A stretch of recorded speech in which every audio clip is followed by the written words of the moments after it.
Dave here. I'm with Ann Byle. And what are the difficulties that a woman faces when she chooses to accept a paying position? There are a lot of difficulties, Dave, and I think the hardest thing is to say no. I worked full-time when my two girls were young, and it was a very hard thing to say no to things, because what's most important was my children and my husband and my job. That meant I had to say no to things like going to Tupperware parties and Silpata jewelry parties, and to host those parties. I had to say no to girls' nights out sometimes. I had to say no to a lot of different things. And I think with a woman working outside the home, it's really a serious juggling act. You have a lot of responsibilities in both places, and how do you do those things well? And I think it means not diffusing your focus.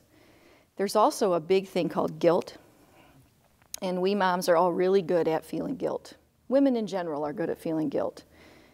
But one day my husband said, "Ann, this is all guilt you've put on yourself." And I was so mad at him because he was right. A lot of the guilt I was feeling about being a working mom was my own. I had put it on myself. I didn't have any reason to feel guilty. God had called me to work in that particular instance. I had kids in good daycare. My husband was working at finding a job.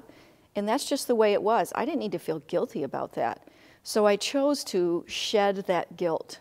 It took a while, but it was a very good thing to do that. And I think so many women are burdened by guilt that they don't need to bear. That sort of goes back to other people's expectations. It's not their life, it's yours. So you need to make those choices to not feel guilty, to say no to some things that, sure, they're good. But no, you don't have to make brownies for every single church event. You don't have to make a cake for every single event at church. You can say no to those things.